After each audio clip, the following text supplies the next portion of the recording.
welcome to tonight's meeting. I will go ahead and call the meeting to order.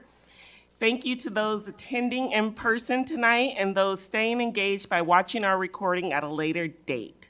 The public is reminded that if they wish to speak during community comment, they will need to fill out a speaker form located in the lobby on the table and turn it in to Board Secretary Kim Coven, seated at the end of the table on my left. Comments will take place during the designated community comment portion of our agenda. And before we dive into tonight's agenda, I want to take a moment and introduce those seated at the table with me. To my right, Superintendent Degner, Directors Abraham, Eastham, Williams. To my left, Vice President Clausen, Directors Finch, Lingo, and Board Secretary Coven. And with that, we will dive into tonight's agenda, which is our Education Showcase highlighting fall athletics. Is that Kristen? Good Sorry, evening. Director Peterson. Thank you. Good evening. We are going to kick off our Showcase of Fall, both athletes and teams here, with West High Principal Mitch Gross. All right, thank you. We appreciate the opportunity to showcase the successes that we've had in the past fall. I'm just going to go over many of our athletes and coaches are either at basketball tonight in Waterloo or at home. So I'm just going to do a quick reading of our state qualifying athletes of the year. For girls swimming, we had a 6th place finish in the 200-yard medley. Relay, we had a 3rd place finish in the 200 IM, a 2nd place finish in the 50 free, a 2nd place finish in the 100-yard butterfly, an 8th place finish in the 100-yard freestyle, and a 2nd place in the 100-yard freestyle para, a 4th place finish in the 500 freestyle, a 10th place finish in the 200-yard freestyle, 13th place finish in the 100-yard backstroke, 7th place finish in the 100-yard breaststroke, and 2nd place in the 400-yard free medley relay. Our boys golf team qualified for the state tournament for, I think, just probably the second time in the last 20-some years. Those team members were Dylan Crocco, Cole Collier, Jack McLaughlin, Tate Genkinger, Jack Jensen Fitzpatrick, and Emery Crawford. Our girls cross country team had state qualifiers of Kate Van Wanning, Callie Titus, Susanna Olson, and our boys cross country team had state qualifiers of Mustafa Tia, Cade Benson, Michael Lee, Sam Showers, and Bryce Way. Appreciate your time. Thank you very much. Thank you. Principal Bacon.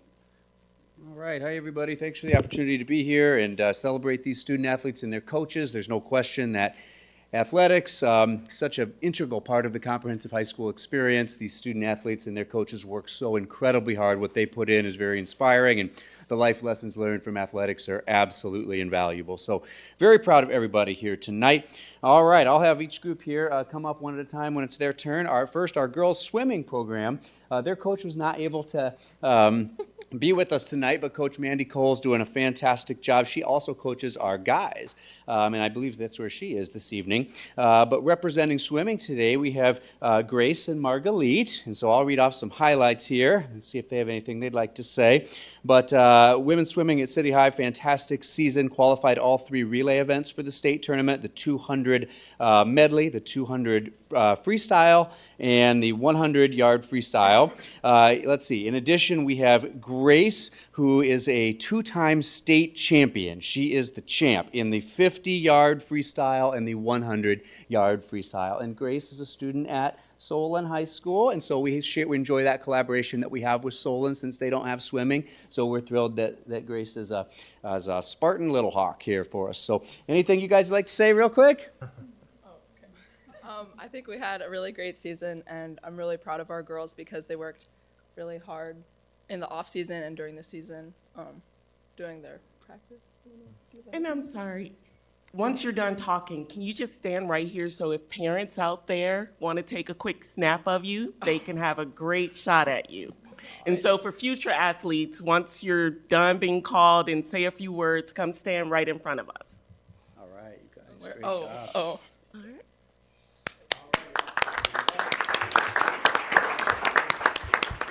Just a little closer. There we go. I believe I saw Grace signed with Indiana. Is that right? And that was just on the Twitter. So congratulations. That's exciting. All right. All right. Next is our cross country. So Coach Allers is here. I invite you to come up and with your student athletes. I'll let you talk to us about women's cross country. All right, you're on there, Coach. Thank you, Board. Thanks for recognizing these wonderful student athletes. This season, we started the season ranked 14th and ended up 8th at the state meet. A couple of these girls, plus more of our varsity, added themselves onto the top 50 of the top 5K times at City High.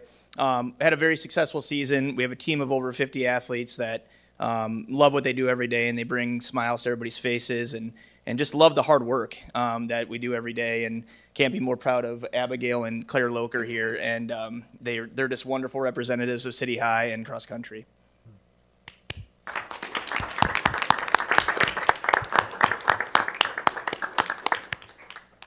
All right, Coach Allers also coaches track and women's wrestling, so lots of long days for Coach Allers, very dedicated, making a difference in the classroom and in athletics. So great job, women's cross country. All right, boys golf with their head coach in his first year was the MVC Coach of the Year, Coach Derek Burt. Come on up and tell us about our MVC champion state qualifying men's golf team.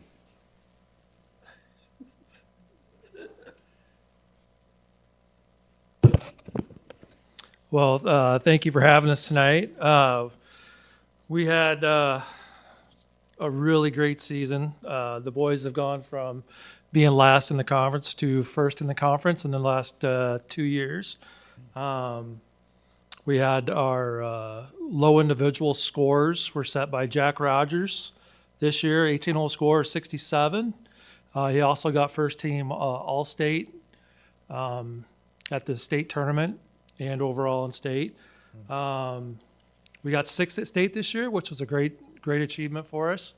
We had all of our boys that play golf are all multiple sport athletes. So they're not just golfers or baseball players, football players, track, basketball, everything. So we also had a all-state, what'd you get? Right here. Jake Mitchell, sorry. Jake Mitchell got academic all-state, which is a big achievement. He also got first team all conference in the conference, and he also got first team all conference in football as well. So he went from Thursday night football game to state golf tournament the next day on Friday. Wow. Drove all the way from the Quad Cities to Des Moines, so made his 7:30 tee time. Anyway, that's we got big plans for this next following season too. So, thank you.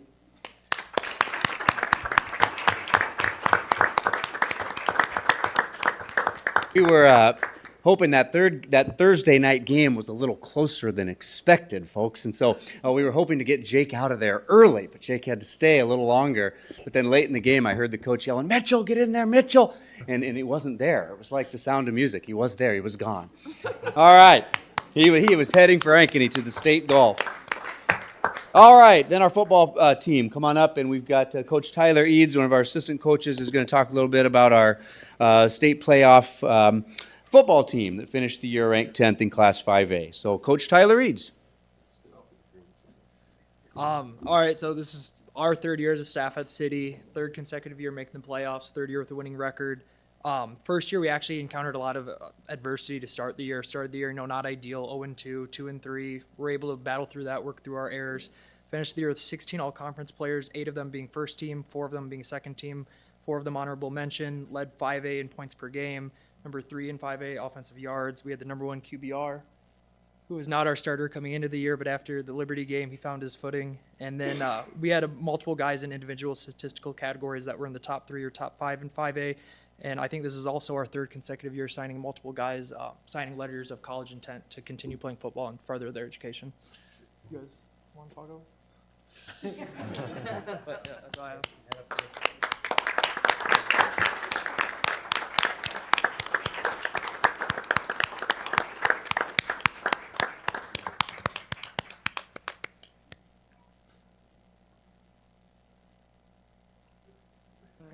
All right, good job. Thanks, everybody.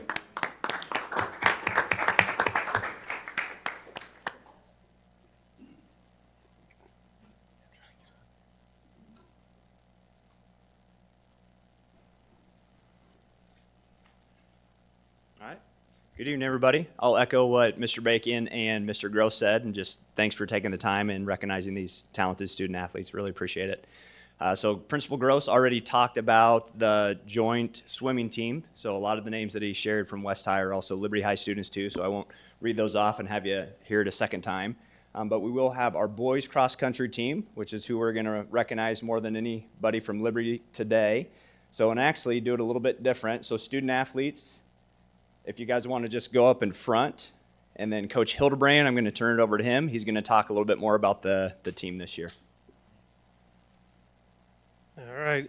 Thanks again for having us here. In our 7th year, this is our 4th team to qualify for state. We finished 6th, which tied our highest finish. Here on the end, Aiden Decker was All-State, finished 9th in the state. One of our 2 seniors, we're pretty balanced with seniors and freshmen. Out of our top 10 or so, 5 are freshmen. So the future is bright for Liberty Cross Country. We also have his brother next to him, Aiden Decker, Noah Gregoire, Tayson Cho, Colin Finch, Lars Hildebrand, and Hayden Johnson up here. So a lot of well-rounded individuals, academic all-conference. They were kept busy over break, going down on music trips, but good guys, and looking forward to another season with them. Also in the back here next to me is my assistant, Coach Canton, Nate Canton. So yeah, thank you.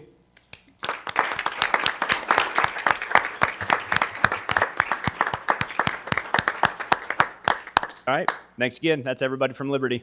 Great. Thank you so much, and congratulations again to all of our athletes. Let's give them another round of applause.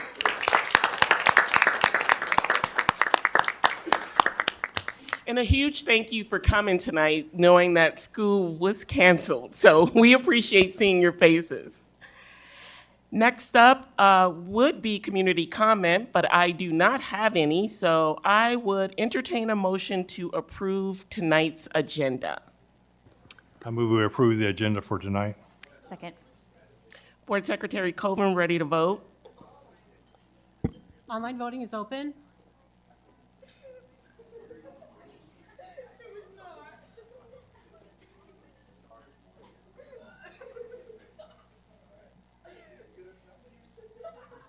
All votes have been cast and the motion carries with all directors voting in favor. And before we get to the consent agenda, were there any questions from directors who reviewed the bills this cycle? Hearing none, are there any items that directors would like to have pulled from tonight's consent agenda? Hearing none, I would entertain a motion. I move that we approve the consent agenda for this meeting. Second. Board Secretary Coven, ready to vote? Online voting is open.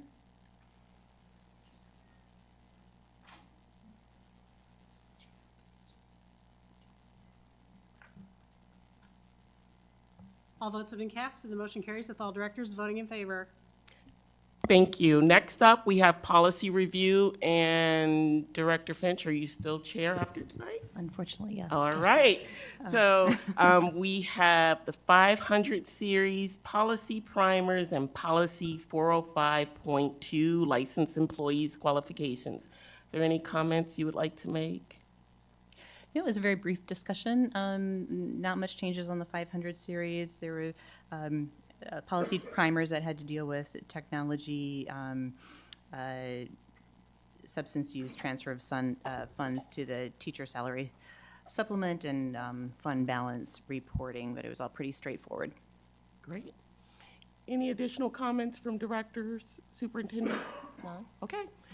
Thank you. Next up is our first discussion item for the night, and it is the equity update. Superintendent Degner. Yeah, I'm going to actually handle this from the onset, and then as the board has questions, we might ask some directors to contribute here. But we'd received some email correspondence about concerns potentially on what the district's doing in response to the events in the Middle East. And I think the thing I'd want to preface this with is the positive part about when you're committed to equity work, no matter what issue pops up, there's a lot of the things we're committed to doing that overlay with whatever particular issue happens in the world or in our nation. And so a lot of the things I'll probably reference here won't be new to you because it's work that we've been committed to and that we know informs our progress. But when we do get specific world events or current events, it gives us a special area of focus to make sure that we can also do that deep dive per se and make sure that we are handling that concern or that content appropriately. So one of the first concerns we heard about was about increased religious and cultural literacy and inclusive curriculum. And so you know from our current PLC work and HRS level 1 that creating a safe, supportive, collaborative culture is an important part for our students, that we need to have those learning spaces centered and inclusive to make sure that we are being representative of all students in our school. And so in HRS, we know that level 3 is working towards creating a guaranteed and viable curriculum in all of our curricular areas. And so where this world event may hit some of these different areas will be important for us to look at that guaranteed and viable curriculum, consider some of those competencies from our Portrait of the Graduate, like global citizenship and empathy. And as you know, we're provided to that we're dedicated to providing those different opportunities that allow our students to gain diverse perspectives and engage with cultures or cultural differences from their own. So we're working to understand where it's covered in our curriculum, where some of these world events, in particular to the Middle East and the conflict with Israel and Palestine, are covered in our curriculum, and where courses might touch on some of those concepts that would improve cultural and religious literacy, and then make sure that our curriculum continues to be inclusive for all parties involved and all of our students. The one caveat I'd provide is, of course, you know, unfortunately, we also wrestle with House File 802 through this process and have to make sure that anything or any change we make stays in compliance with that. We haven't talked about that here recently, but that is always a limiter for us in that regard. Supplemental materials was also another thing advocated for. That connects right back to our guaranteed and viable curriculum explanation that I already provided, but we continue to evaluate. We adopt new curriculum resources. Teachers are supplementing their curriculum all the time with things that they see in, again, current world events. So our curriculum coordinators will continue to work collaboratively with the equity team.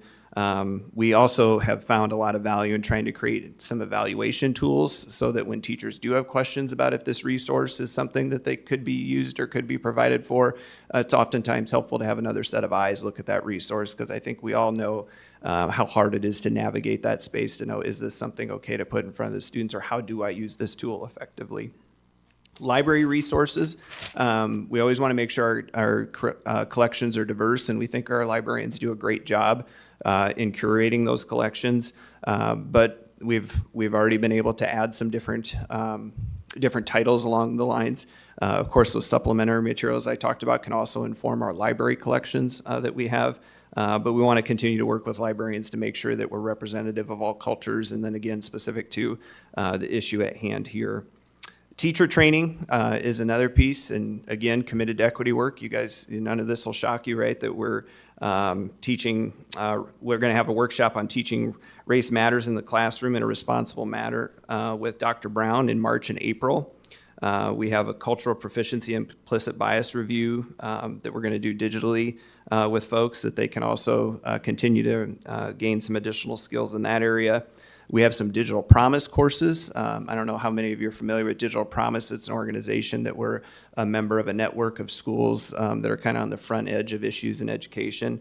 And so we have some courses that will be launched this spring. And then even some of you have provided resources and tools that we could share out with staff members or to our larger community that could be helpful in continuing to learn and be engaged around this issue. Finally, a couple things that include some of the other adults in our community would be interfaith subcommittees. That hasn't happened in a while. There it is again. All right. Interfaith subcommittees. There's some groups. The equity team's already started to engage with the Johnson County Interfaith Coalition. We've been doing that since November.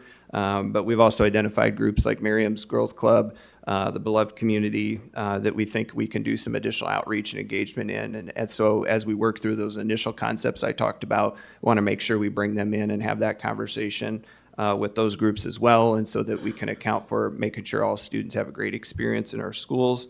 And then finally, diversifying staff members. We know we have goals and plans in our Grow Our Own program also to try to work on continuing to see that diversification of our staff. So those are a few things that, of course, we've taken from this issue, but like I said, they're really district goals that we've continued to have. It's just when we have things that, like I've said a few times here this evening, happen in our world or happen in our community or our nation, we need to take a special look around those goal areas and make sure that we're accounting for this at the same time. And so happy to answer any questions you might have, or Laura and Carmen collaborated with me a lot on this one. I'm sure they'd be happy to jump in too, but anything else that would be helpful.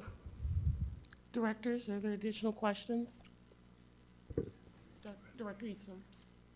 Thank you, Matt, for a very encouraging comment on how we're addressing current issues in the world. As we all know, the Iowa City Council and the actually now the Coralville City Council have had resolutions brought to them which they've been asked to adopt, which both councils, I think, have done, although I'm not sure about Coralville right now. They did? Okay. And my personal belief is that we may be asked to do a resolution also that it expresses our thoughts on what's happening in the Middle East. And I'm sure we'll take that up if it's brought to us and do the best we can with it. I just am very encouraged by your and the staff's response to what we've been asked to do so far. As you know, we've received several messages from community members that are very passionate about what's happening in the world now, and in the Middle East especially. And I think we're responding to those passions in a thoughtful, considerate way that's consistent, in my view anyway, with our values as a school district. And I believe we'll continue on that course. So I just want to really commend you and the staff for what we've done so far. Thank you. Additional questions? Director Trent? Sure. So I think there may be some people that are wondering why we're discussing this particular topic tonight. Lots of things happen, over our world. There's no shortage of tragedies. And, and I guess what I would say to that is that we do have a large community, both Jewish and Palestinian, Muslim, Arab community in town with very deep ties to the region. And this is a very tight-knit community. And you'd probably be hard-pressed to find one who hasn't had a very deep personal loss because of the violence over the last several decades. And so that's one reason. The other reason is that whenever violence flares up over there, it fuels racism here in the form of anti-Semitism and Islamophobia, and anti-Arab and Palestinian hate. And it's a very scary time for our students, our Jewish, our Muslim, our Palestinian students, and our community members. And at the same time, these students are watching all of this violence unfold unfiltered on social media. And so it's important that we don't ignore it. They need to see that the adults in their lives are responding to this in a way that's appropriate. There's a very real danger of becoming desensitized to violence, and that's never good. So I appreciate all of the ideas that Superintendent Degner and the team brought forward. I think you are so correct to tie this to HRS Level 1. That is our first and foremost priority, is making sure that we have a safe, supportive environment for all of our students. And also, you are correct that there are lots of opportunities here for us to deliver on our promise of a portrait of a graduate. We talk a lot about cultural competency of the staff. We ask so much of our teachers. And, the one thing I would want to say to this, and I'll just say that my husband's Palestinian, and our family has suffered a deep personal loss. You know, we're among those. And I would say the 4 days after October 7th, we had parent-teacher conferences and that I went to, and then I was meeting my son's teachers for the first time. And the first thing that the first teacher said that I saw that night was, "Is your family safe?" And that told me 3 things: that he knew my son, he understood where my husband came from and what that meant, and that he cared enough to ask if our family was safe. It's basically 3 of the 4 core competencies of our portrait of an educator. Right there, 5 seconds, that's all it took. 5 seconds, and that's all I needed to know about that teacher. And so you don't have to be an expert on this issue. You just need to show that you care.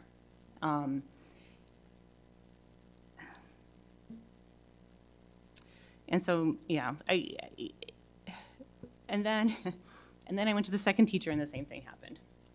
And I for a second there, I thought, did Principal Gross talk to the teachers before parent-teacher conferences? Because that's just the kind of leader that he is. But I really think that these teachers did it on their own.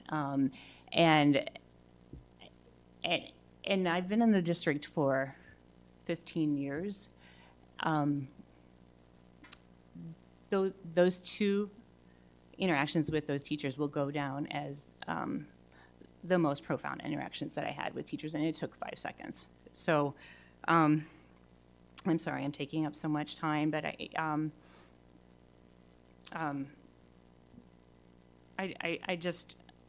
think it's important for everyone to know that there are a lot of people in this school community who are really suffering. We've got people who have lost dozens of family members in the last couple of months. I know there's people in the Jewish community who know people who were lost on October 7th. And for us to just remember to be kind. So thank you for your work on this. And you know, again, this isn't anything new. This is just what we do here. This is delivering on our promise of a portrait of an educator, promise of a portrait of a graduate, and I'm more convinced more than ever on the value of our HRS system. Thank you, Director Finch. Additional comments? I think Director Finch said it best. We have to remember that there's a lot of people suffering, and we have to be kind and continue the work and ensure that they see the adults leading the community, our school board, showing that same concern and care that Director Finch encountered on parent-teacher conference night. So thank you so much. Next up, we have our certified budget review and assumptions. I'm going to have Adam take that, but I wanted to jump in here quick, Adam, and just ask you to touch on, it'll be a little bit out of order, but there's a reason I'm going to ask him to take it. Then you don't have to take the microphone back for number 3 on the presentation. So when you wrap up certified budget review and assumptions, if you just explain that too, I'd appreciate it. Thank you. Absolutely, and I'll actually start with that, just 'cause it's top of mind. Number 3 on presentations, annual audit report, that will not occur tonight, and that's because the audit report is not yet complete by the auditors. So one of the bits of feedback we've gotten from other UEN CFOs this year is that audit processes, presumably due to compliance reasons, across districts have been taking a lot longer this year than typical. Other districts have reported similar delays and tons of follow-up feedback questions, things like that. So we seem to have company in this, but again, was holding out hope that we'd have that report to be able to put on the agenda, but that will be on a later meeting. Just in case anyone's wondering, that does not create compliance issues for us, as our deadline to submit to the state is not until later in the spring. With that, I'll switch over to certified budget review and assumptions. We are approaching the season where we need to develop and certify our budget for fiscal year 25. And I'm noting that I have some issues on the title for this document, so please excuse the fact that there's some references to 23 there that should say 24. All of that said, though, what this document does, and I'm not going to go through this in a ton of detail, but I am going to highlight what some of the assumptions are and then also the purpose of the process. So the state certified budget process is really there for two reasons. One, it's to establish what our maximum tax rate will be, and that reason takes on additional importance this year because of a change to state law that requires the county auditors to send out information to all taxpayers within the county with information about what those maximum tax rates are by entity, along with a section of the little postcard where entities provide rationale or reason for any increase in either total taxes collected or tax rate or both. So that's a new requirement for this year, and something that this schedule that I'll outline, I'll kind of talk you through, is designed to comply with. And then the other purpose for the certified budget is to establish an estimate for budget year expenditures. This is not development of a line item budget. This is not something that can't be done until we finish negotiations and other important aspects of establishing what our actual expenses will be during the year. But either way, I have a list of dates under process. And again, this reflects the new law. In previous years, we needed to develop what our maximum rate would be. We needed to publish that in our case, in the Press Citizen, and then have a budget hearing, certify, submit to the state. The new law requires that we have 2 budget hearings that have to be separated by a certain amount of time. Each one has to have a published notice prior to it, again, 10 to 20 days prior, no more than 20, no fewer than 10. And so this schedule aligns with that. And then the schedule also reflects our need to get our maximum tax rate information along with the budget narrative to the county auditor so that they can distribute those to taxpayers on a little postcard, is my understanding. The deadline for our submission of that is March 15th. However, since March 15th is a spring break week for us, just to be on the safe side, I have that set as March 7th, which is the Thursday prior to spring break, is our deadline for getting that max rate information to them. One note that I want to share is that the rate that we share as our maximum tax rate does not bind us to levy that rate. So for example, if we say that our rate will be $16.27 per thousand, we could come back and have an actual of $15.90, but we can't go over $16.27. So there's an important aspect in terms of determining what our ceiling is there. The other piece of information is that when we provide that information that gets sent out to property holders,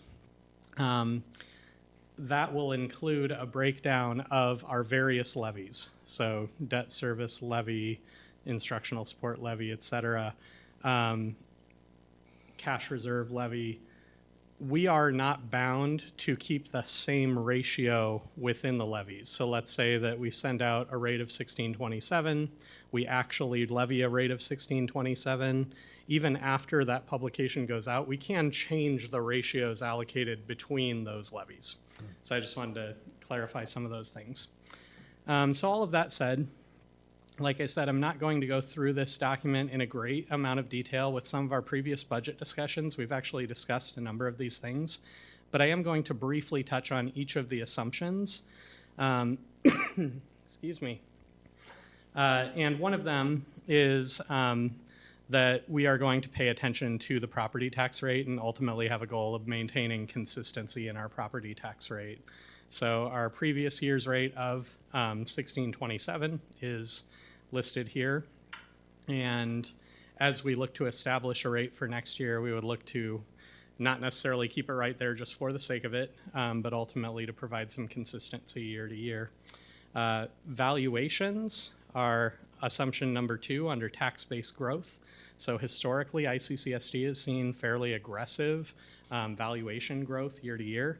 That growth has slowed pretty substantially. So over the past 10 years, we're averaging an annual growth rate of 3.7%. For this year, it's 1.11. Last year was 1.3, I believe.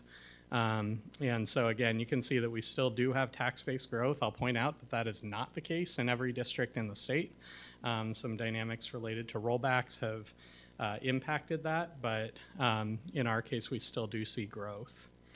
Assumption 3 is that our supplemental state aid, used to be called allowable growth, is obviously a critical factor in terms of what our funding authority will be.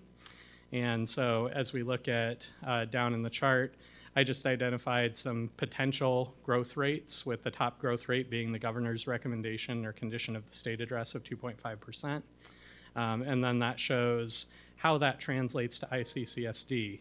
Again, in most years over the past 10, we would have looked at this and seen the ICCSD growth rate substantially above the SSA rate because of our enrollment growth. But because our certified enrollment this year is down 61.1 students, next year's budget is based on this year's enrollment, you actually see those ICCSD growth rates being below the SSA amount, including if SSA was 0, our growth would be negative 0.42%. Then the corresponding dollar amounts are in that third column. Excuse me. And as we look at assumptions that are made, I listed here what we are assuming in terms of both our development of next year's budget as well as our forecasting for the coming 5 years, what those SSA rates will be. And because of some state revenue issues, we backed off on 2.5% across the board. Instead, moved that to 2.5% for the coming year and the year after, and then dropped that to 1.5% for the 3 remaining years of the 5-year term. Assumption 4 is really focused on the fact that our school aid formula is enrollment driven. And so in the narrative, it discusses that we had enrollment projections done. As we discussed when we were doing those projections, we had some real concern about the impact of ESAs, in particular education savings accounts. And so our enrollment projections we're using for budget purposes are actually slightly negative. This is a departure from our formal projections. We'll have new formal projections done this coming fall with the ESA data in mind. But since there was no ability to have that ESA data in place for the projections, and we know the impact of ESA's year 1, we are projecting a very slight decrease each year for the coming 5 years. Obviously, if we get new data, if we see year 2 of the ESA program, you know, the impact is different from what we expect, that might impact that enrollment growth. There, I'm going to pause briefly to ask if there are any questions before I jump over to the next handful of assumptions here. All right. Assumption 5 is essentially that the cash reserve levy needs to be in place to ensure a solvency ratio. Recently, the board passed a policy that included a target for solvency of 10%. And you can see here that our solvency ratios over the past 5 years have consistently dropped, a very slight increase in the past year in terms of that ratio. And then our days of net cash, how long we could operate the district with cash on hand, has also dropped. That creates a real concern for us, especially during the summer when we don't have revenues coming in. And so those factors, along with a couple of others, will impact our cash reserve levy amount. One thing that I do want to highlight is you'll see that the 2024 number that's in here is substantially higher. This is a draft number. We still obviously need to go through the budget process. But what that number reflects is increased need for cash reserve, both due to an increasing special ed deficit, as well as to cover the MSA granted to us by the SBRC for typical items, but also for our negative unspent balance for the previous year, which we recover through the cash reserve levy.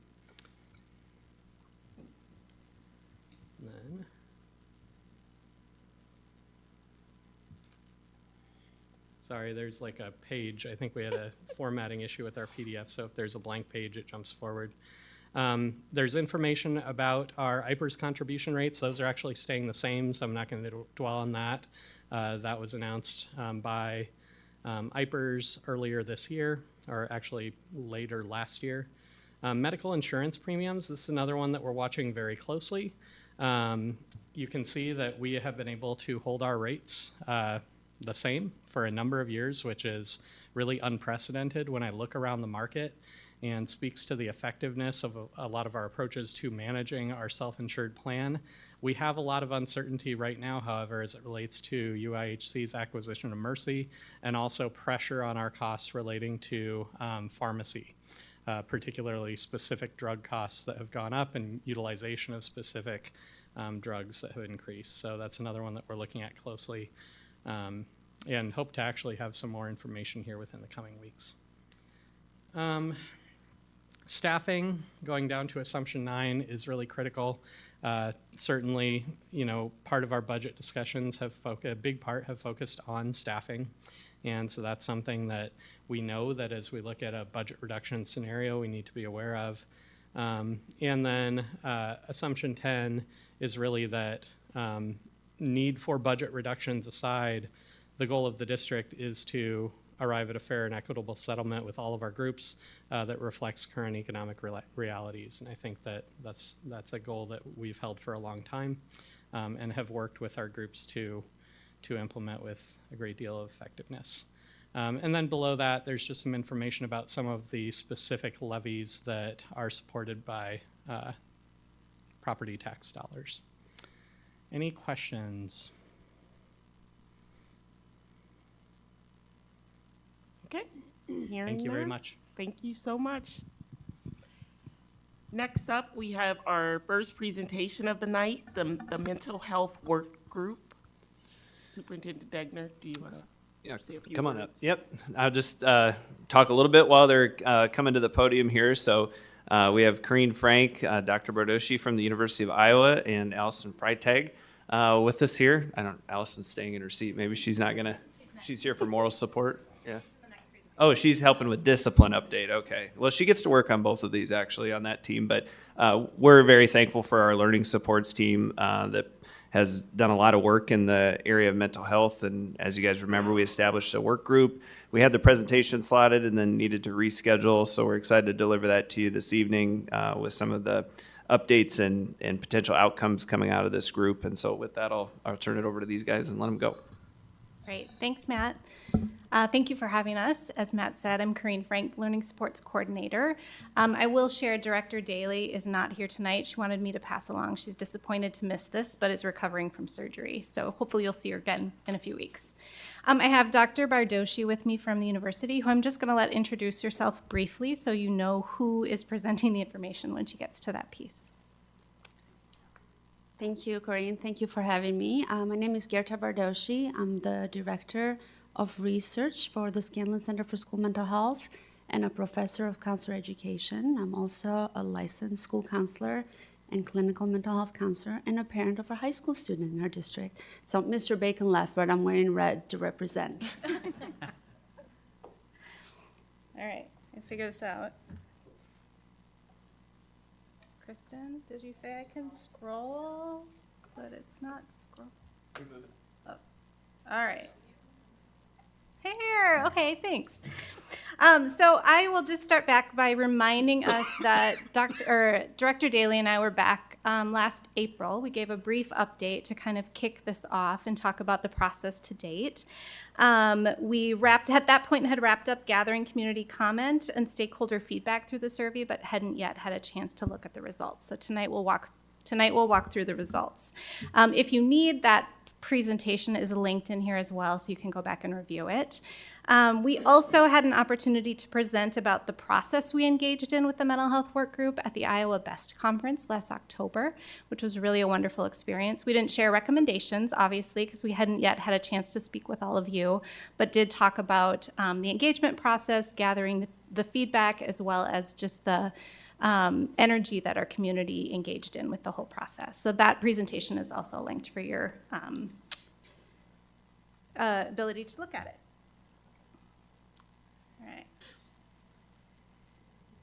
So I'm going to start us off with a quote, although this scrolling is like something, goodness sakes. Okay. Start us off with a quote that we pulled directly from the comments. You'll notice that we've inserted a few of these throughout because it's really important for us to hear that direct feedback from our stakeholders. We really appreciate that this quote in particular captures what our families may be thinking or feeling when they navigate a new mental health diagnosis for their child.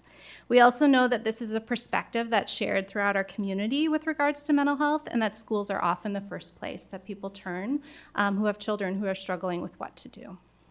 So it kind of sets the stage for why we started this journey and where we went.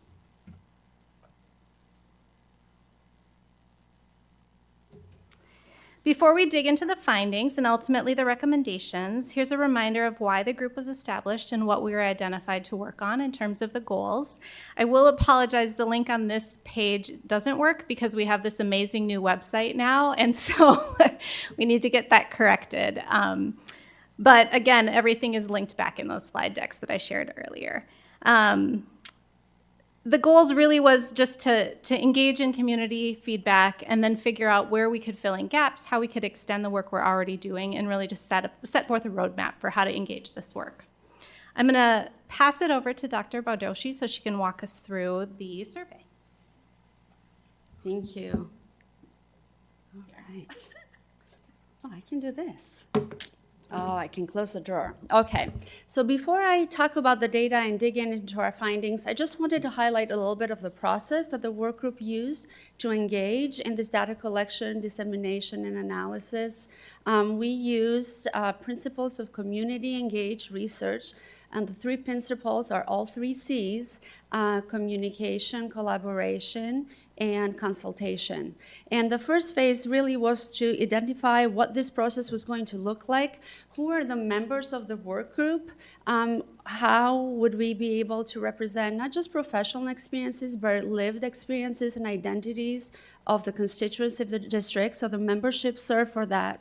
And then also, what were the relevant pieces of information we needed to collect, and what were the voices we needed to make sure that we had buy-in and had representation in the survey. So Corinne talked about the presentation here was also part of that process of communication. The next phase is the data analysis and collection, which I'll talk about. But please keep in mind that part of this presentation here is really phase 3, which is the engagement and this dissemination component. Our findings are preliminary because we do need to make sure that we engage thoroughly and we get additional voices and feedback to these results. And the Iowa Best Conference presentation was also part of this process. I'll let Corinne talk more about action planning and alignment with initiatives that are occurring currently, but obviously for the fifth phase, no process of community engagement would be sustained without being connected to a framework that was ongoing. So this is part of a continuous improvement process. So just a bit of background about this has been an intentional process that has unfolded across time. It's not simply we came up with a survey, sent it out, and got the data. So the survey, you have a link there. It's pretty extensive. I filled it out as a parent. But the amazing thing really is we got over 2,000 individual comments and responses. That was a huge data set. Some people wrote paragraphs. So it was really exciting to see this engagement. I will be highlighting a few of the data details in the next slides, but please know that we have access to an entire data set with a lot more information if you need to see it. I just want to point your attention here a little bit to who are some of the people that responded to the survey. And this really speaks to the care and attention that was put to create buy-in and communication and promote this survey and engagement. So we have what we would expect, lots of parents and guardians of elementary school students. But I just really want to highlight there that we had a lot of staff that also responded. And perhaps most importantly, we have a high percentage of high school students. So again, that speaks to, understanding that mental health is important and making sure that we're getting some of those voices reflected in our findings.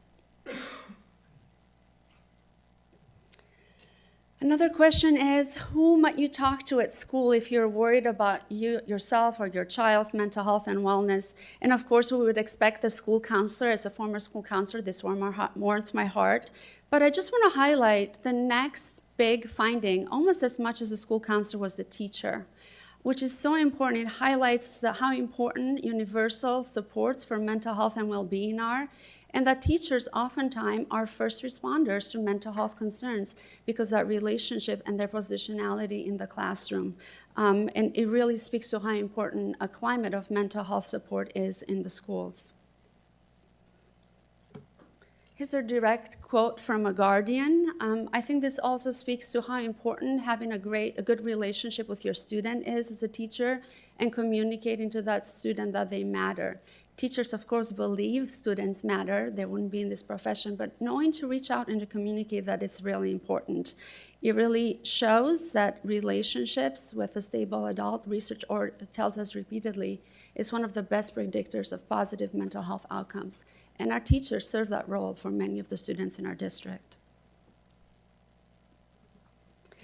All right, so how did we sift through this 2,000 pieces of paragraphs and data information?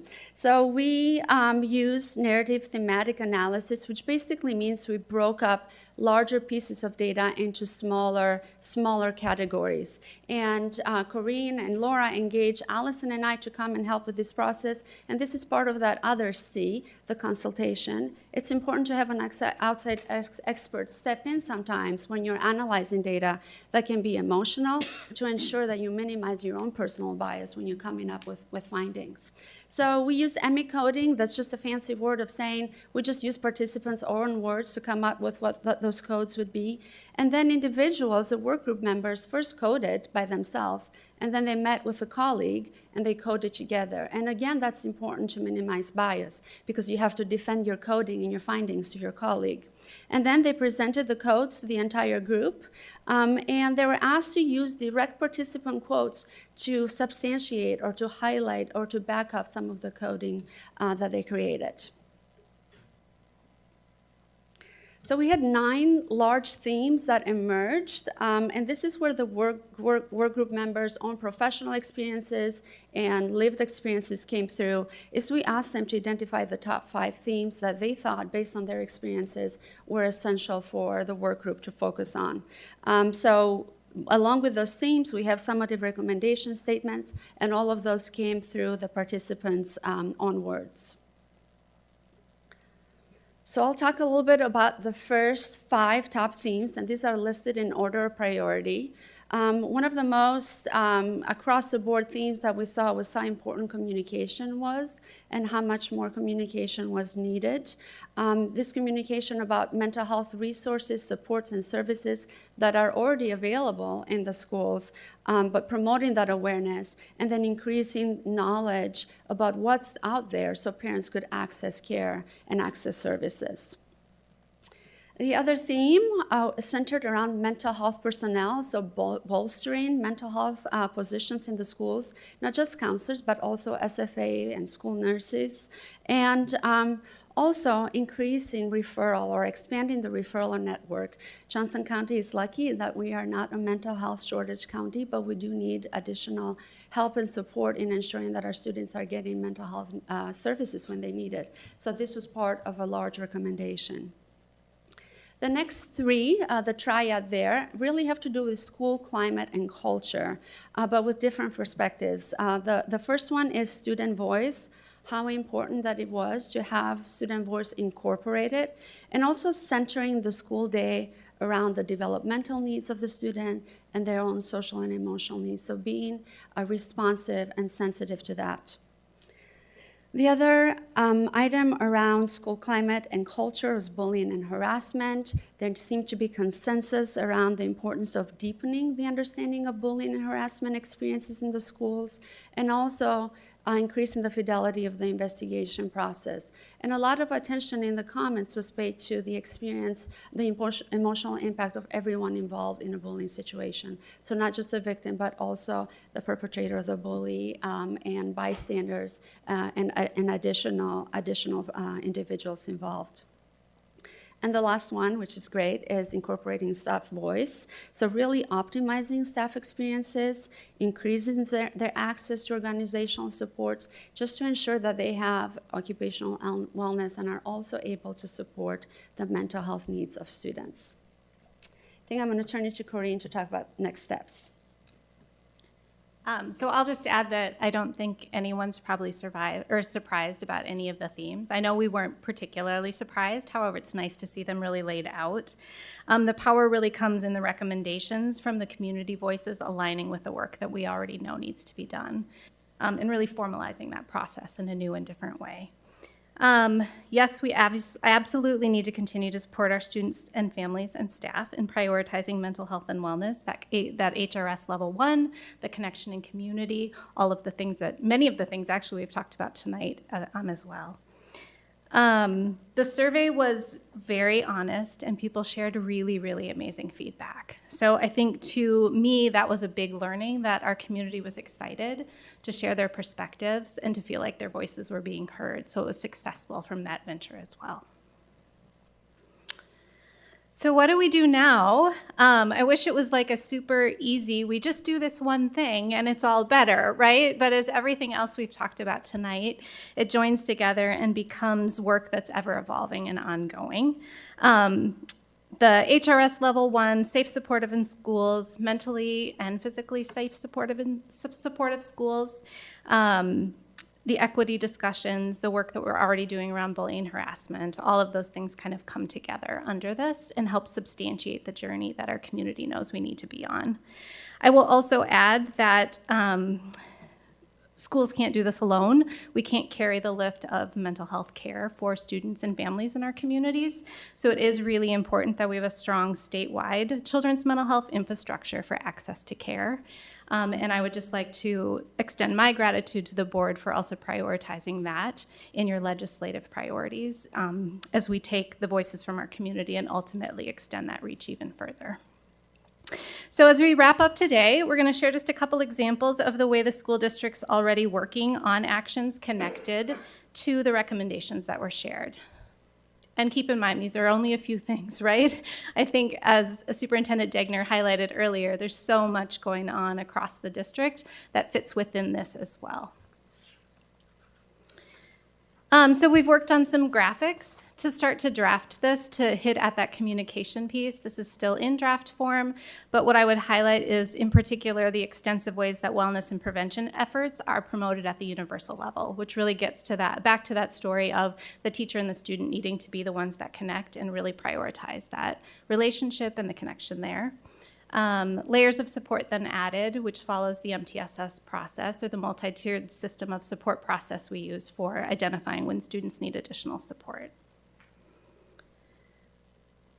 Something I'm excited about that we put together this year is information in this document is more clearly streamlined to support families in finding a pathway to possible therapy providers. So that's been a huge win. And I would be remiss not to mention the EAP we switched to this year that has been, I mean, unbelievable as a support for our community. I know firsthand we could not have offered the depth of care to the Wood staff had we not had that provider in particular on board with us this year. So I'm very, very grateful for that service. And then our partnership with CareSolace has also been a game changer in terms of connecting families to available providers, right? That is ever changing in our community. Insurance, where people are located, what types of services they want is really a personal decision. And so having CareSolace available to help broker those services for our families has been really great and extended the reach of our student and family advocates exponentially. We've had over 200 warm handoffs just since implementing that platform. So the process of asking a family if they're interested in connecting to a therapy provider and then giving them the reins to really find a provider that works best for them. So we're going to finish with a quote that articulates the pride felt in our community regarding the support that is available to our students and families. There's, of course, always work to be done, but I think it's also really important to share the gratitude that's been expressed.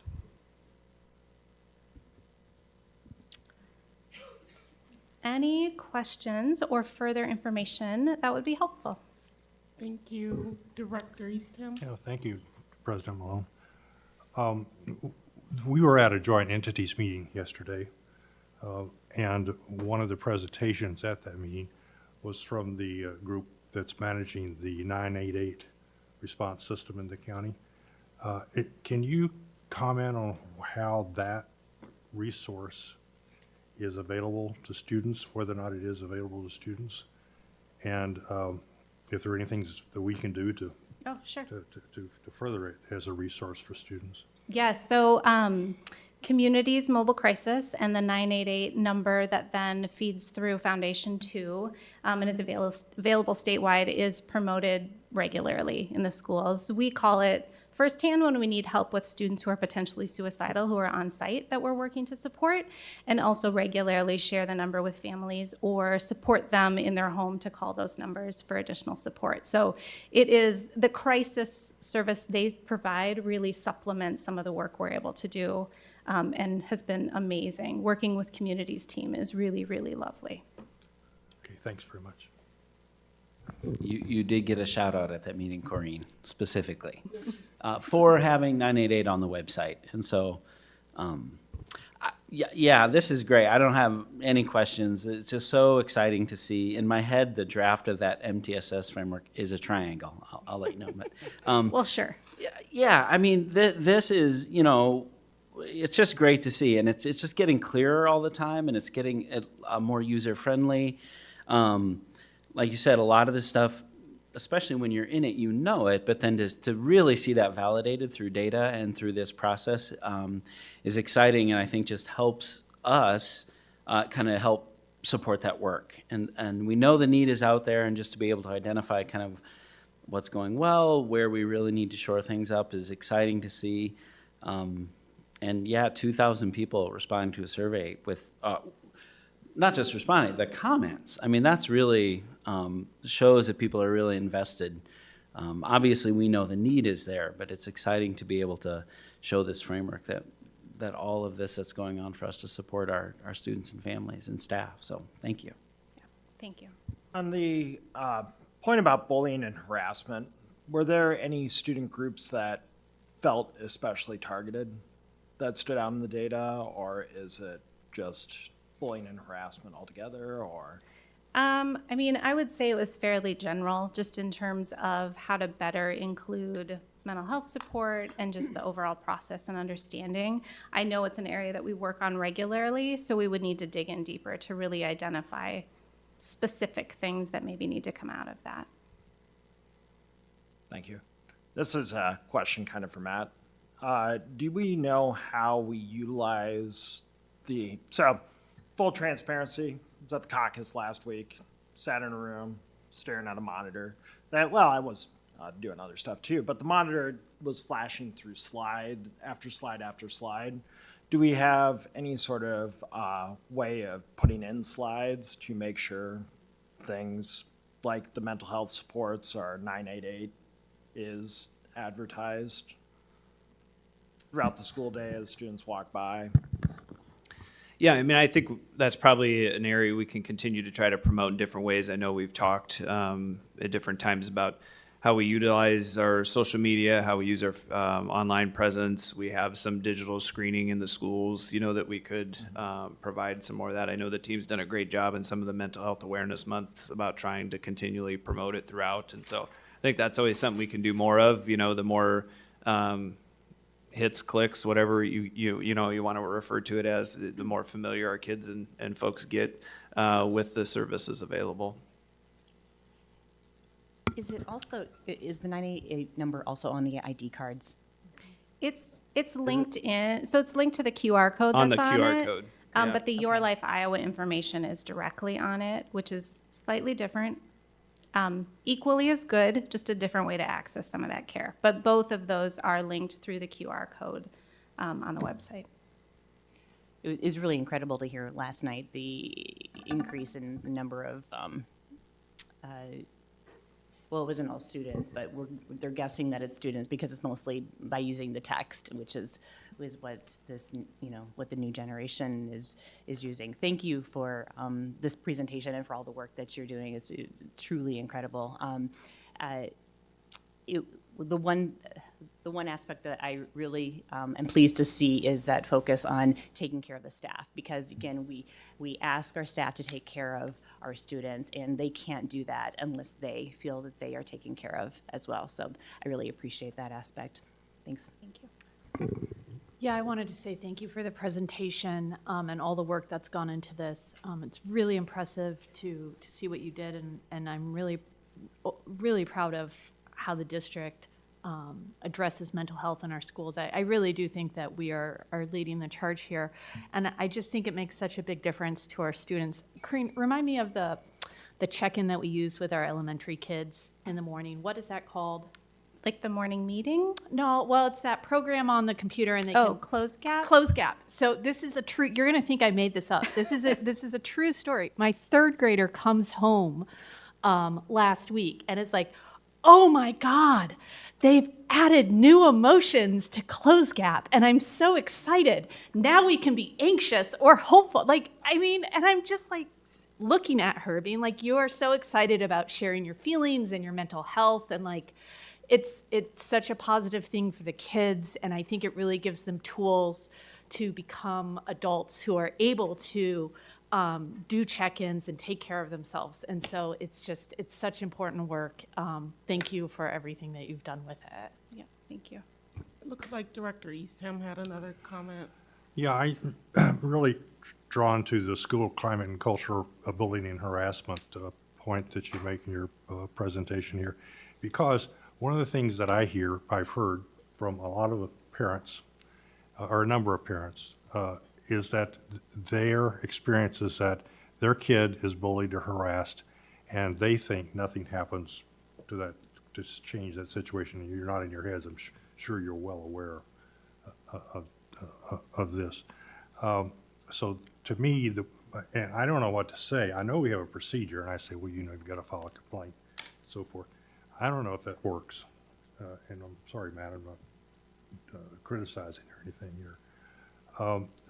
So if, the more, to me, that would be something that we could spend some time on in trying to understand how to change what happens to a student who has been the victim of bullying, harassing, and to the students that are engaged in that behavior.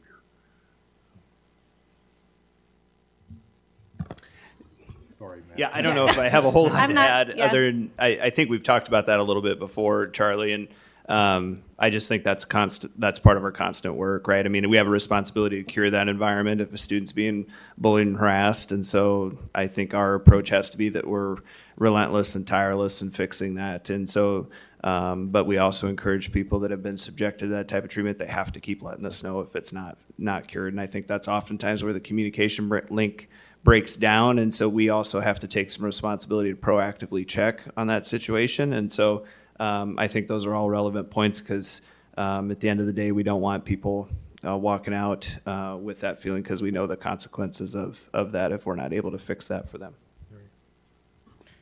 I just wanted to add thank you for the incredible work that the team continues to do, because it really does help to remove the stigma and shame oftentimes associated with mental health.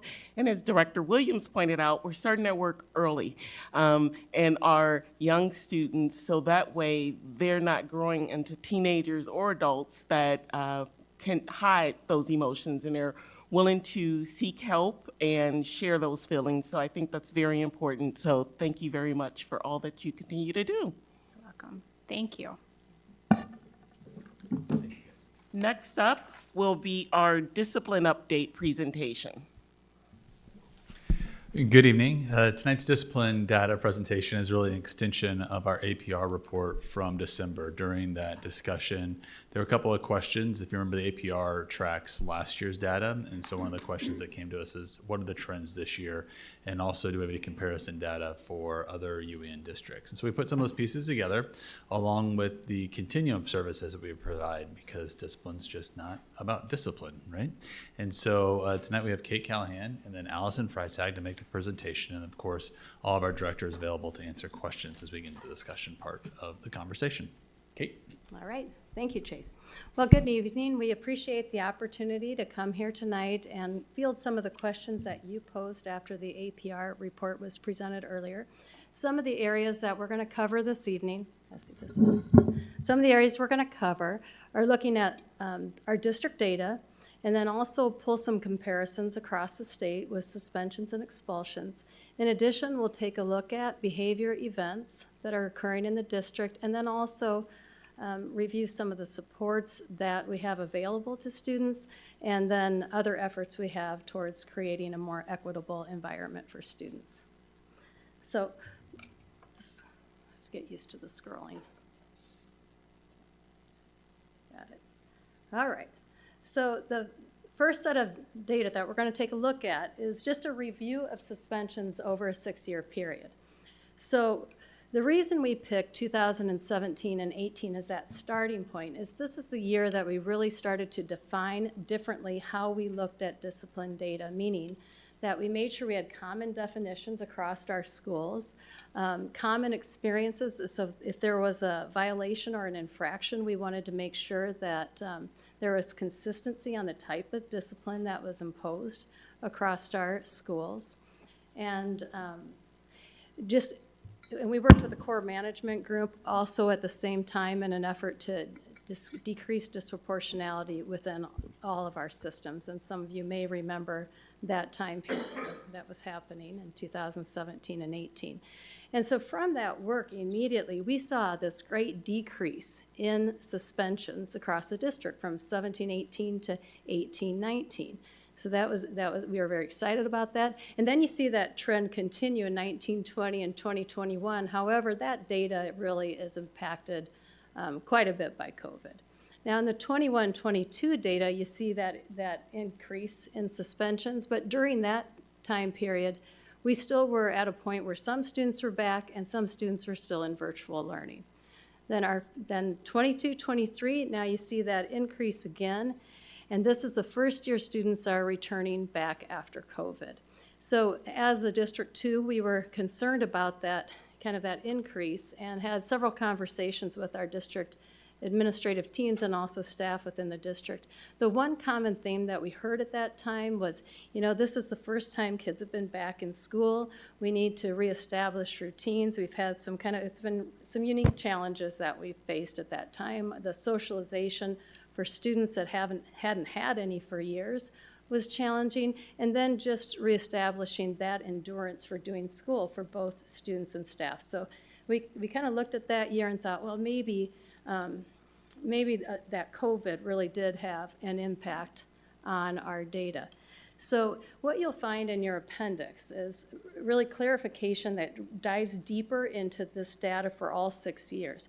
And that data is broken down by demographics. So you'll see race, ethnicity, students with IEPs broken down by free or lunch status, ELL, and so forth, and also by school level. So you can take a more broader look at that if you'd like, or dig deeper into it. The next question that you posed as a board is about, what's happening now. So we saw that trend occurring where there was that bump in 22-23. And so where are we now? So what we wanted to do was draw that comparison of first trimester data from 22-23, where we were last year about this time, and then where we are currently at this time. And again, we broke this down a little bit for you, and you can take a look at that at yourself as well. But what we're seeing, again, is that decline in suspensions. We expect that trend will continue throughout the year, especially as we lean more into PBIS, MTSS, and restorative practices.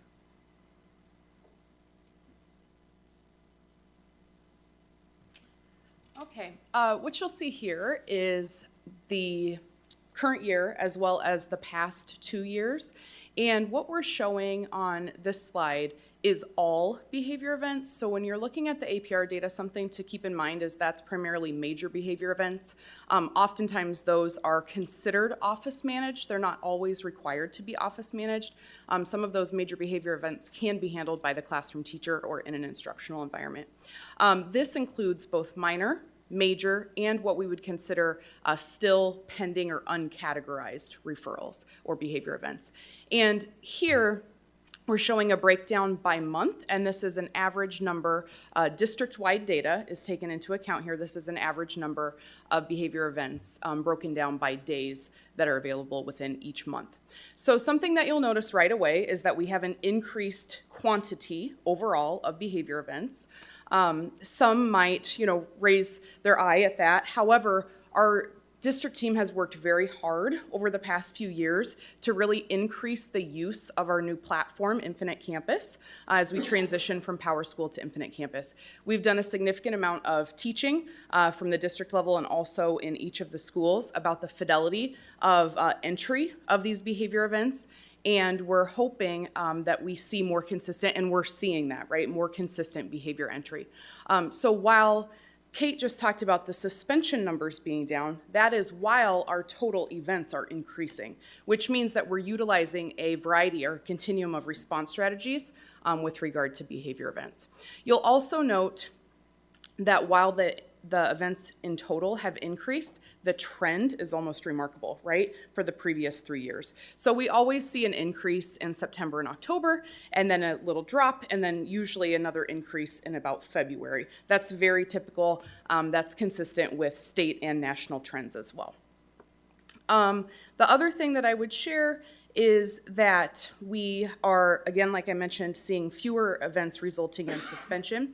And some of the more subjective behavior events are being utilized less frequently. So for example, defiance, insubordination, disrespect, which can be quite subjective, we're seeing a decreased use of that particular event type. So we're encouraging our school teams to really dig into this data, and this is part of that Big 5 data review that happens at least monthly in each of our district schools. And building leadership teams are really looking to see what can we do from an instructional approach, and what universal skill building can we work on with all of our students and staff. All right. So another area the board had asked us to take a look at is looking at how do we compare across the state of Iowa. So we looked at comparable districts as far as enrollment. So our top 10 enrollment, our largest districts in the state of Iowa are listed here. And then again, we're looking at data from 2017-18 and then also looking at data from 22-23. What you'll see is, again, I look at 2017-18 because that's when we really started our work. At that time, we fell kind of in the middle of the pack as far as how many suspensions we had in our district. And then what you'll see is in your appendix, you'll actually have every year listed. Those 6 years where you can see how the trend, we're starting to trend downward, even at one point we're even the lowest number of suspensions in all the UEN schools, but generally we're falling in the lowest 2 and 3. And what I would say then again, now how we look at that year 22-23 is a very unique year. That year is that year after COVID, and what we saw are trends in the nation with more suspensions, and definitely at the state level too, where there's an increase in suspensions.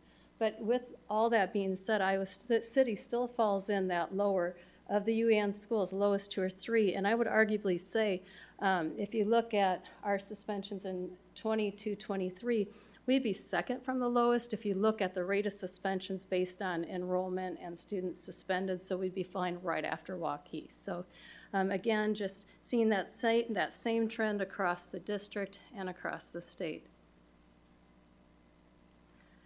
The board had also asked us to look at comparison data with expulsions. And this chart will show you the number of expulsions in that 6-year period, and we've just put them all together. And Iowa City falls at the lowest with 0 expulsions in that 6-year period, and you can see, the other comparisons across the state. All right. Okay, here you can see just some key components with our MTSS on the behavior and social emotional side of our work with students when we're talking about whole child instruction. So these are the core components of PBIS. We have the systems, the data, the practices, and obviously we're striving for positive social and academic outcomes for all of our students. You'll notice the cultural responsive additions. This is put out by the Center on PBIS, and over the last few years, they've really worked very hard to incorporate equity within all of their PBIS-focused work. So a few of the different things that we can highlight that we've really prioritized over the past few years. On the system side of things, somebody mentioned earlier the morning meeting. At the elementary level, students have access to morning meetings each and every day. That's built into our schedule. Additionally, we have worked to really create consistency throughout the district with a variety of different components. So for example, we refer to in on out criteria when we're identifying students for additional levels of support, and we've worked really hard to create consistency, so no matter what elementary school a student attends or whatever high school they attend, they're having consistent access to those targeted interventions.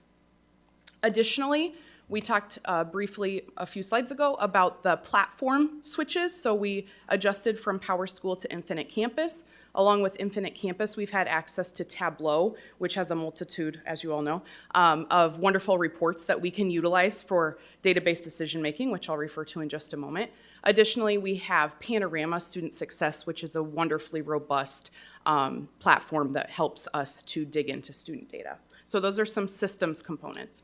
On the practices side of things, we've really worked very intentionally with classroom teachers and building leadership teams on really enhancing the universal practices. So we rely heavily on those evidence-based classroom practices such as teaching, expectations, procedures and routines, incorporating positive acknowledgement, etc.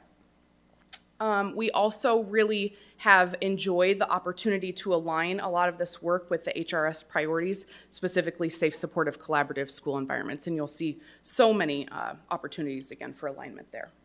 Within our database decision making, I already talked about the different platforms that we have, but we really have been working with teams to increase their effectiveness and efficiency when they are looking at their building data and what can we do to change our practices, right, to better support all students, and then how can we look at those interventions that we're providing and really increase our support there. We also include and elevate student and staff voice. So we've really worked hard with our building leadership teams to incorporate a lot of that student and staff voice. And then overall, the outcomes, our goal is always to have students experience positive school environments every single day throughout their entire school career. We rely on our portrait of an educator, portrait of a graduate, and really we're trying to enhance students' social and academic outcomes and help them be ready for life beyond the walls of school. And we also, alongside of this, want to have our staff members have positive work life experiences as well. And when we have consistent routines, systems in place, effective evidence-based practices, we're able to better support our staff as well. Director Clausen, here's your triangle that you've been waiting for. For those of you who are very well familiar with the PBIS triangle, we really want to emphasize, and I've already talked to this, but that universal core tier 1 experience for our students. And so we have so many different components in place to support this instructional opportunity for our students. At the elementary level, I again spoke to the morning meeting time. We have school counselor push-in for lessons weekly. We have SEBH priority standards that were created by a large committee last year, and that has really started to increase the fidelity of instruction around some of those skills for life. At the secondary level, students have access to homeroom and advisory, where they're able to engage in, again, lessons around strengthening that social, emotional, behavioral health. At the targeted, this is again about 15-ish% of our students here. We have school counselors are engaging in some work. I'm not sure if Lindsay spoke to this the last time she was in front of you all, but Character Strong has some additional tier 2 supports, and she's really been working with our school counselors around that.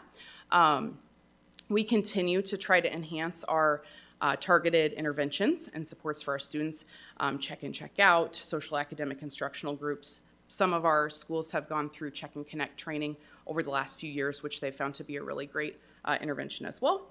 And again, we have at the secondary level some increased training coming up around interventions, supports for students, and then we really are excited about our opportunity to document interventions so we can really watch our students both have additional support as they're working their way up and then fade off of that support and get back to that universal tier, which is our ultimate goal. And then finally, in the intensive tier, which is a very small percentage of our students district-wide, we have that brief FBA and BIP process, and then again, referral and connection to mental health supports. And then finally, this just goes into a little more detail around the tiers of support. Our ultimate goals are that we're really relying on going back to basics. What works, those evidence-based practices, right? How can we really get strong in implementing those evidence-based practices, supporting all of our students so that we have fewer students reliant upon those individualized or targeted interventions, which take more resources. We really want to think about making our Tier 1 super robust. And I think that's all I have. All right. So our last slide just highlights restorative practices. This is an area the board is, I think, really well aware of. And we've had presentations previously on this, but we do embed restorative practices in all tiers of support for students. In blue, you'll see, oh, it turned into black, I'm sorry. In black, you will see the various programming that we have in place, and Executive Director Gray may answer any questions that you have about that. But I think it's also just important to remember that as we're looking at student discipline practices, we're always reminded to look through that lens of equity. And examples of that would be just recent decisions in the past 3 to 5 years where we've taken the subjectivity out of suspendable types of infractions, so not even allowing suspensions for defiance, disrespect, insubordination. With defiance, disrespect, disruption, insubordination, noncompliance, and also we don't allow suspension for truancy, and we don't allow suspension for dress code violations. So just always thinking of how to promote that equity district-wide. So with that, I'm going to open this up for questions and discussions. And I know that this work really, it works across many different departments, but you can feel free to ask any questions, and I'm sure you'll get an answer. The appropriate person. Thank you for the presentation and all your work on this. It's always really impressive. I just have a quick question. The graph on slide 5, which I've seen before, and every time it's that same curve about the discipline incident. I mean, and it really is amazing that it's sometimes they're in different places. But my question is, to get that average number of behavior events a day, do we cancel out the days where school, August is a short day month? Okay, so we do, so it's not that the kids are in school less in August and that's why it's down. It really is that they come on their, they come on their best behavior in August and then. Okay. They're just really excited to be back at school. No, we do take into account, I worked with Kim on making sure even to account for the days last year that we maybe missed. Yep. Same thing will be the case for this year. And the other thing just to keep in mind when you're looking at this, it will have subtle changes over time for the current year always, because there are some pending. For example, the data point in December will shift slightly over time as some of those pending events are finalized and completed and saved. So just keep that in mind as well over time. I really appreciate you putting all this information together for us and taking a deeper dive into this. The perspective is incredible when you look at the ratio of behaviors to suspensions and then the comparison of our district to the other districts. I mean, the perspective just tells us so much. I did have one question, Kate. You mentioned in December when you presented the APR data that the length of suspensions has gone down. I wondered if you could, I should have asked you then, but I wonder if you could comment on that a little bit. I'm thinking about that a little bit. No, I wasn't prepared to answer that question, or I probably would have looked at specific data. Sorry about so that. I don't want to make assumptions. But I think the one thing that we do, actually the length has gone down in several areas. So Every year, we review that data with principals. So I work with principals every trimester, and we review the data. But we also take a look at interventions that are working in their particular school, and we share that information with other schools as well. So I would say, just off the cuff, which I'm confident of, is our length of suspensions has significantly reduced in the areas like of weapons or threats made. In past practice, before we had care assessment processes and procedures, we just always had to err on the side of caution. So that length of suspension may have been longer while we were trying to make decisions about the safety of the school environment. So with that process, we see a decrease.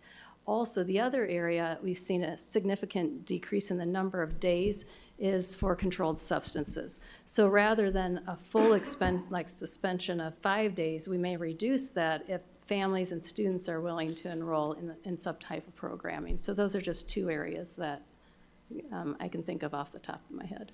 So that decrease that you mentioned, I'm assuming that's because of finding a non-substantive threat then, correct? Is that? Exactly. Okay, yeah. Having a process to determine what is Right. substantive and what is transient, exactly.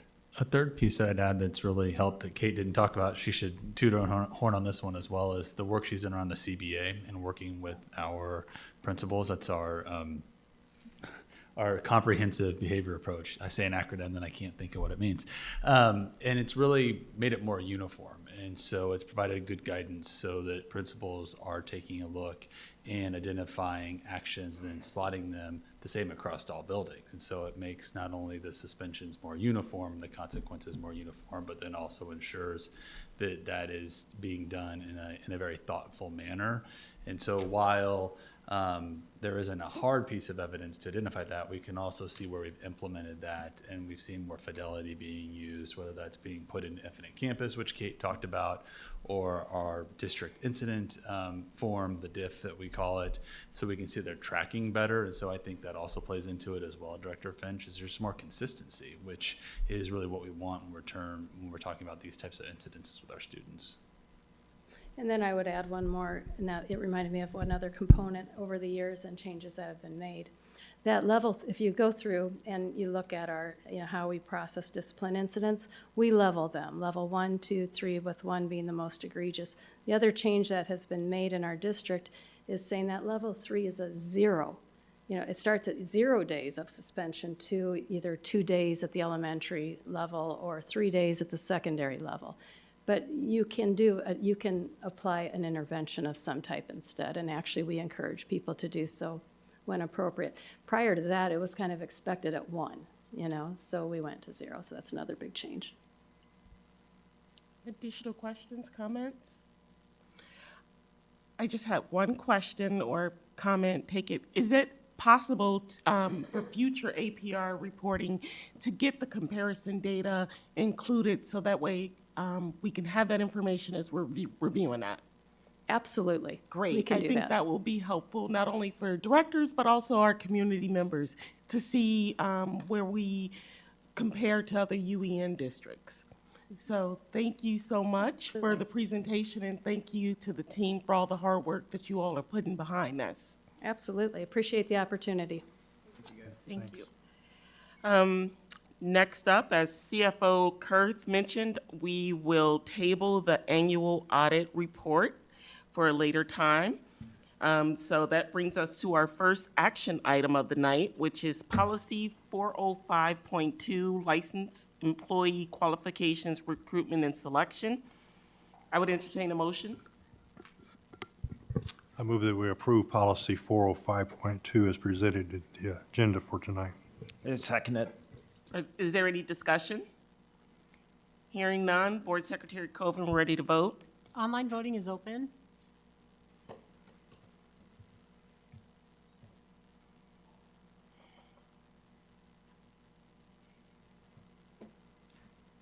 All votes have been cast and the motion carries with all directors voting in favor. Next up is a resolution to approve the application to SBRC for modified supplemental amount for negative unspent balance. Is there a motion? I move that we approve the School Budget Review Committee application for modified supplemental amount for negative unspent balance in the amount of $2,031,025. Second. Is there any discussion or questions? Hearing none, Board Secretary Coven, ready to vote? Online voting is open.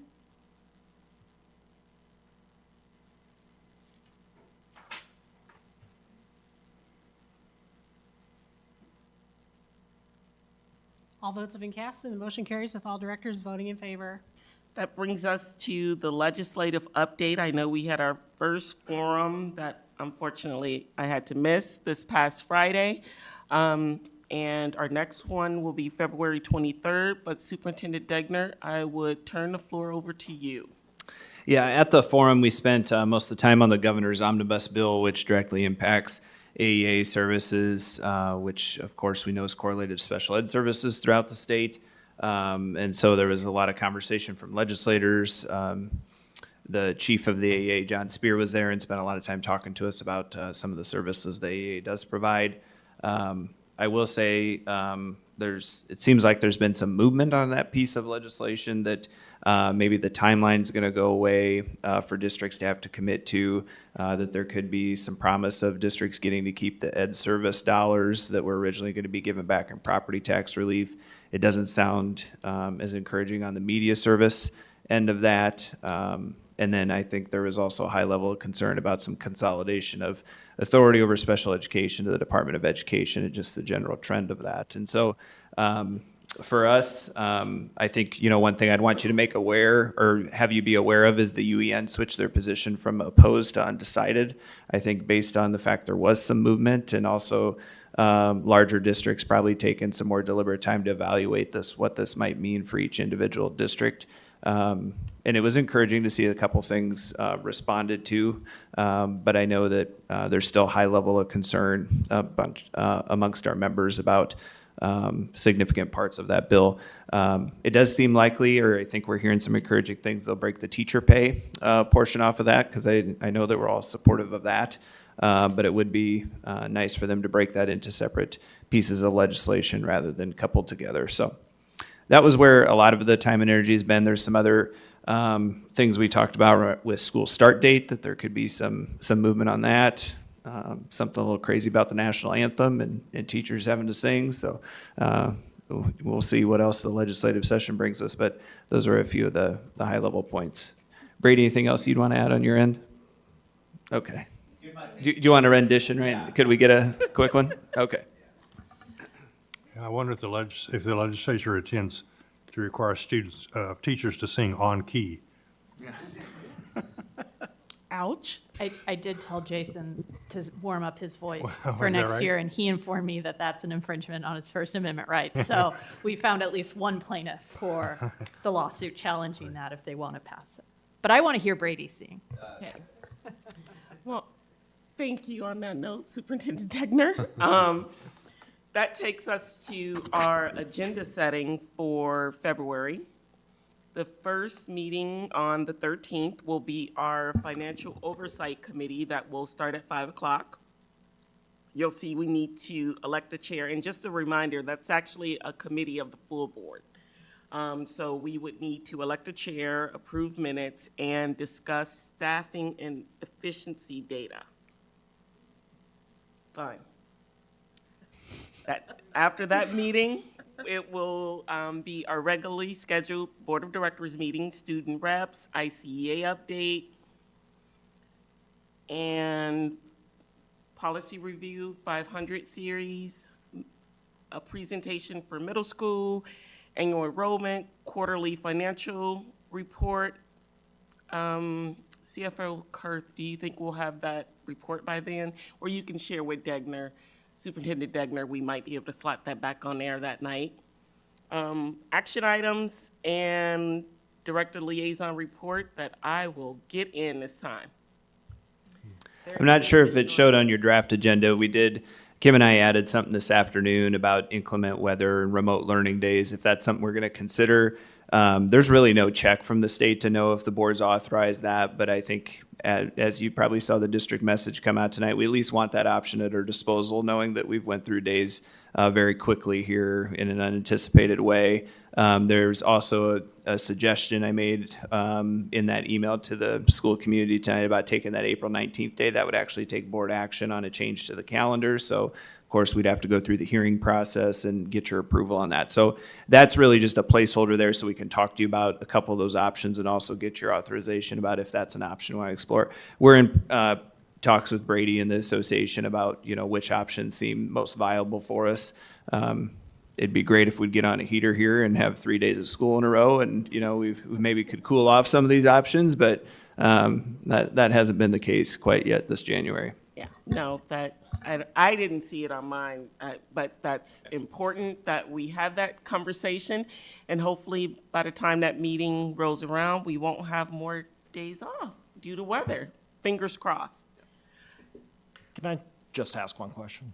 No, Please? go ahead. Okay. Superintendent Degner, I think since we're on this topic, I was wondering if you could provide some clarity to the community on how you choose the days. Because I'm sorry. Because I've heard policies, I've heard people saying that it's whether Superintendent Degner can get his car up a street. I know that's the weird one that I've been told, but it is a big street. Steep. Yeah. So the first thing I always direct people back to is our inclement weather policies or guidelines that are on the district webpage, right? And I think we try to clearly stipulate some of the factors there. Obviously, the temperature one's really cut and dry. Even though it frustrates people, I do think people are a lot more aware about knowing right where that wind chill line is to know if we're in the 30 minutes of frostbite time or not. And so I know kids have it pulled up on their phone constantly, staff does, parents do. That one I think is pretty well. And honestly, with the snow or the weather that comes, rain, sleet, ice, like we had this morning, it is more subjective, right? I mean, we do a lot of calling and information. I felt like this morning I talked to about 20 different people based on the 5 different municipalities we work with, the different superintendents in the local area. We're all trying to get as much data as we can to inform what are the current conditions, what's the risk, to put our students out. We talked to our own bus provider about their comfort level with it. And ultimately do have to make a subjective decision about the weather and the data in front of us on that. And of course, with ice like this morning, the margin of error is just so thin, right? There's just no coming back from that situation if something were to occur. And so I'd always point people back to those weather guidelines. I think it's pretty clearly spelled out there. We'd love to have the decision the night before, last night, and then I think I would just tell you again tonight, with some potential for ice, hopefully not what we saw this morning. There will be some subjectivity into that, but we do try to collect all of that data and then make a decision that, first keeps our kids safe. I know parents are frustrated. I know it's been a lot. We're frustrated. Believe it or not, it is not my goal to keep kids home from school. We would love to have them in school every single day. We don't want to miss that time any more than anybody else. And so happy to answer specific questions or emails. I got some obviously today, about the decision. So we just try to refer them back to those same things. So did I miss any high level stuff there? I think I kind of hit the weather, the temperatures. I would just ask, since that's technically not an agenda item for tonight, that when we talk about how to Come back make up to it those again? yes, Yep. please make sure that we add that on there, Definitely just so people see that as being an agenda item and they tune in. Be more likely to YouTube that portion of the meeting, right? But yes. Yeah. Yeah, and I would comment that we should make sure that we emphasize when we discuss this, that the board has delegated its responsibility of deciding to have school or not to the superintendent. We will make sure we emphasize that on the 13th. You won't be number 21 tomorrow morning, Charlie, I promise. Yes. Okay? Yeah. And this is a decision that the superintendent cannot get wrong. We cannot have students come to school at 8 o'clock and the snowstorm start at 12 o'clock Yeah. or midday. We can't have that. Right. Agreed. Anything else from directors? Hearing none, I would entertain a motion to adjourn. So moved. Second. All in favor? Aye. Aye. Thank you so much, everyone. Get home safe. See you next time.